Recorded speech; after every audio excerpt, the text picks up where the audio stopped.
Ladies and gentlemen, welcome back to another video. Today we are going to be going over my top 25 running back rankings for week 11 of the fantasy football season.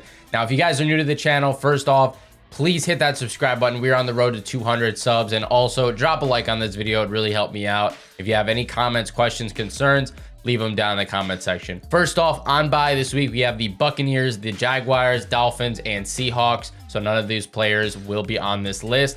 But starting it off in S tier, at number 1 is going to be Saquon Barkley. Now, Barkley last week, 35 carries. This week, I expect more of the same. Not quite 35 carries, maybe 20 to 25 if you're lucky. But they are playing a Detroit Lions team where if they get up early, which they could because their defense is pretty good, Saquon should have the ball in his hands for the majority of this game. I expect another great game out of him here in week 11. Coming in at number 2 here, Austin Eckler. Had a little bit of a down game for Eckler. You expect, like, massive fantasy point performance from Eckler every single week.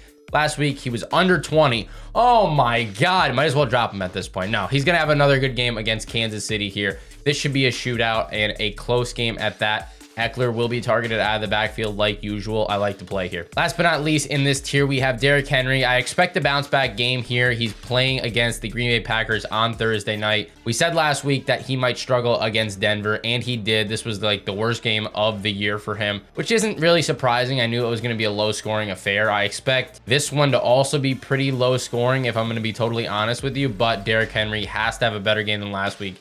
Easily expecting over 10 points here, maybe even 20. We'll see what happens. Dropping down a little tier here, we have Christian McCaffrey going against the Arizona Cardinals. I was expecting a lot more work out of Christian McCaffrey. Turns out they want to kind of split carries, Elijah Mitchell and Christian McCaffrey in San Francisco, and then maybe have McCaffrey play a little more majority of the snaps just for passing plays, which I don't really understand. Like, you trade for McCaffrey, I expect him to be the full workload, workhorse, whatever you want to call it.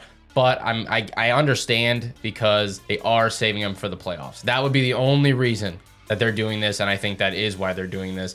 I'd expect a good game from him. Again, 15 and 20 point performance here against the Cardinals. Should be comfortable with that. And the only reason I do have him in A tier, like I said, is because they do want to split carries with Mitchell, which, it hurts his fantasy value, but I get it. At number 5 here, this is going to be an interesting one. I'm going to mention this quickly here. If Ezekiel Elliott does not play, I'm placing Tony Pollard here. But if Zeke does play, we're going to go to JT. We'll talk about Pollard more if Zeke plays later on, but it's got a little confusing here. Jonathan Taylor is number 5 going against the Philadelphia Eagles. Jonathan Taylor got on track last week against the Las Vegas Raiders. I said to sell him high. I'm still selling him high right here, but the Eagles just gave up a crap ton of yards to Brian Robinson Jr., Antonio Gibson on Monday night. I expect more of the same here, even though the Colts are not a good offense whatsoever right now.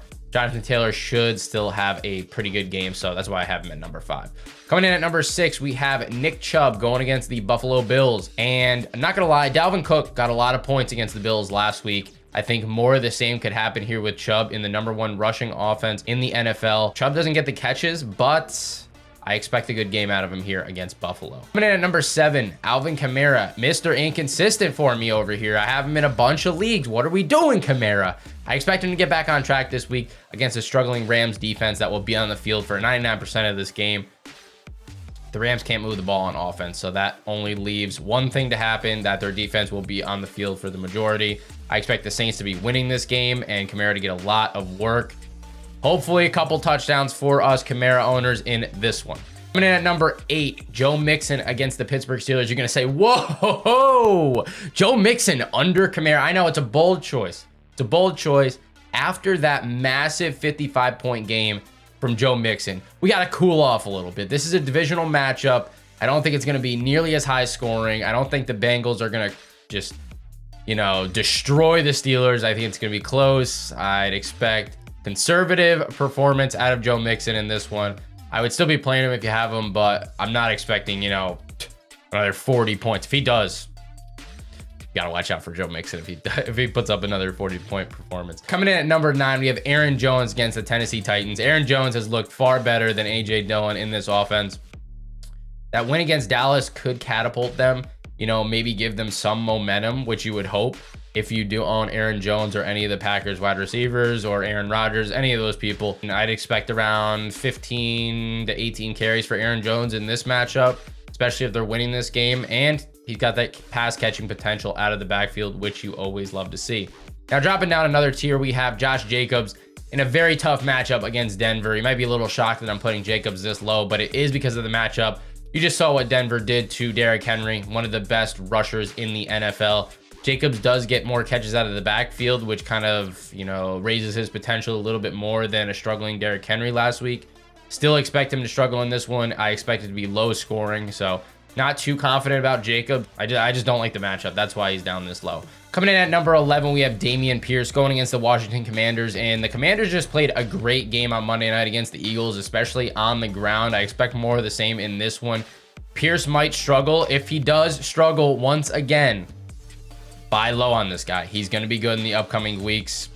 I think if you have him, you have to start him in this matchup and hope for the best. One thing that was a positive last week is that he did get some catches out of the backfield, even though he didn't do the most work on the ground, which you do like to see. Coming in at number 12 here, we have Ramondre Stevenson going against the New York Jets. And Ramondre Stevenson, in my opinion, super underrated running back. I think he's up close to that running back number 1 tier. He gets a lot of catches out of the backfield.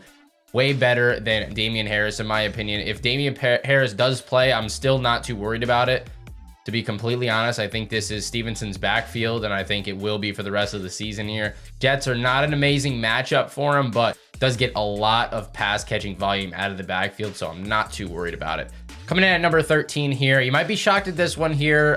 There's a lot of shockers on this list. Just a little spoiler. Dalvin Cook going against the Dallas Cowboys, and you can tell right away probably why I ranked him this low this week. It's the Cowboys. Cowboys defense is good.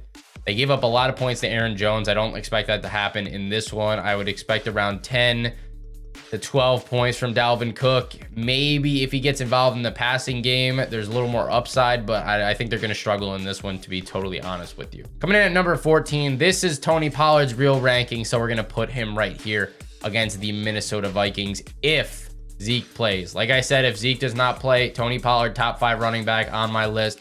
But as of right now, with Zeke probably playing this week, I got Pollard at number 14. I mean, geez, as a starting running back, this guy is elite. This guy needs to be in all your lineups. With Zeke, his touches get cut in half, basically. Not the same amount of potential as in the passing game, on the ground, doesn't matter. Still think he has an all right week here, and I like him over a lot of these other guys that I'm about to list, but just limit your expectations here if Zeke does play. Coming in at number 15, we have Cordero Patterson against the Chicago Bears. I expect a bounce back game here. He's projected like no points, like 8 points on ESPN leagues right now, which is crazy for me. I think he had one bad game. He gets more involved in the offense this week. I feel like they will be winning this game against the Chicago Bears defense that gives up, an insane amount of points. So Patterson should get back on track. If he doesn't, you need to be worried about him. You need to be very worried about him. If Algier, Huntley, and that other running back are getting carries, you need to be definitely on the cautious side with Cordero Patterson, in my opinion. Dropping down another tier here, we have James Conner in a tough matchup against San Francisco.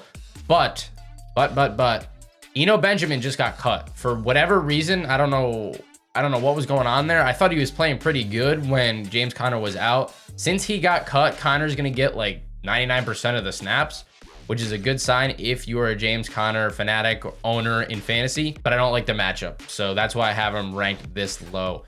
In future weeks, James Conner will definitely be higher. I can guarantee you that.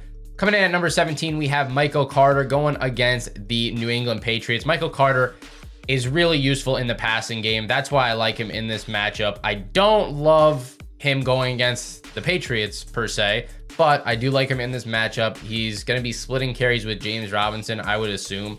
So limit his potential a little bit. If James Robinson wasn't there, I'd probably put him around D tier, but as of right now, we're going to keep him down here. Number 18, Kenyon Drake against the Carolina Panthers if Gus Edwards does not play. Kenyon Drake has been actually really good these past couple of weeks, but if Gus Edwards does play, he might actually take the starting role back. I don't know what the situation is going to be here, so keep that in mind. If Edwards does play, I wouldn't be playing Drake. If he doesn't, Drake is a solid play against a Carolina defense.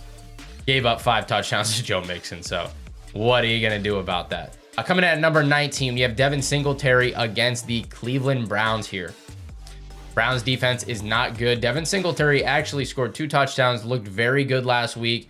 Didn't get any receptions, which is kind of concerning to me. You know, in PPR leagues especially, you want guys that are going to catch balls out of the backfield. But I still think Singletary has a great game on the ground against the Browns here this week. Coming in at number 20, D'Onta Foreman against the Baltimore Ravens. Listen, I do think the Ravens will pull ahead in this game, not by a lot. Hopefully the Panthers keep it close. I'm going to tell you right now, big red flag warning. If the Panthers do not keep this game close, Foreman will get no work. It will be very bad for him. But if you think they have a chance to stay in this game, I wouldn't mind starting Foreman because he's going to get around 20 carries if they're in this game. Coming in at number 21, Elijah Mitchell against the Arizona Cardinals. He's almost splitting carries evenly with Christian McCaffrey, which is surprising. You're going to want to limit your upside potential here because Mitchell's probably not going to get any catches out of the backfield, maybe 1 or 2 if you're lucky. McCaffrey's going to handle that workload for the most part. This is also a tough matchup. I'm not going to lie. Arizona's defense is not that bad. They have good pass rush and just rush in general. So I limit expectations on Mitchell here. This next play, yeah, I'm starting this guy in a couple of my leagues and I might be crazy for it. Okay. Isiah Pacheco against the Los Angeles Chargers. I think he is trending in the right direction. 16 carries last week. Clyde Edwards-Helaire is just not existent in this offense anymore. You got Jerick McKinnon handling the passing downs for the most part, but Pacheco looks like a beast on the ground. I think this is a close game, but I do think the Chiefs are going to win the majority of the games going forward, and Pacheco is an asset for any team. You know, if you can get him on waivers, go get him right now. Coming in at number 23, we have Miles Sanders against the Indianapolis Colts. Listen, I've said it in the past, I'll say it again. Colts defense, not bad. They're on the field for way too long, which makes them look bad. So take that with like a grain of salt here because the Eagles just struggle against the Commanders. I don't know if they're going to struggle in this game. I don't know what the outcome is going to be, but Miles Sanders did not look good on Monday night. I don't expect him to look good in this game either. Could be totally wrong, but I'm not a big fan of Miles Sanders in this one. At number 24, we have Jamal Williams against the New York Giants. Listen, I don't want anything to do with DeAndre Swift now. 6 carries last week for 6 yards and 1 touchdown.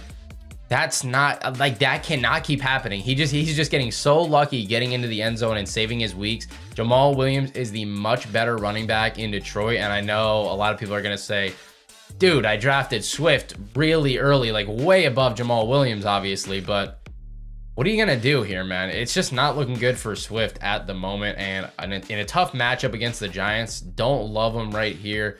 Don't love Jamal Williams really necessarily, but I like him more than Swift, so we have him at 24. Coming in at the last tier here, number 25. This is only if Khalil Herbert is out. We got David Montgomery against the Atlanta Falcons.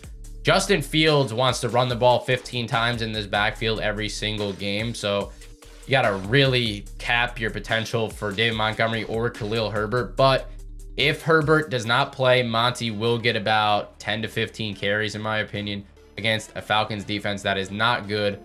Wouldn't mind starting him in this one. Actually would prefer it if I had him on my team, but unfortunately I do not. And I just want to give a little special shout out. You know, no Najee Harris on this list, but I hope to God he has a good game. I told you guys to buy low on him. I don't think this is the game where he absolutely explodes, but I do think he progresses in the right direction for the rest of the year. If you guys have any comments, like I said, any questions, leave them down below. Drop a like on this video and subscribe to the channel if you're new. If you learn anything, good. All right. I hope you win your week 11 matchups. See you later.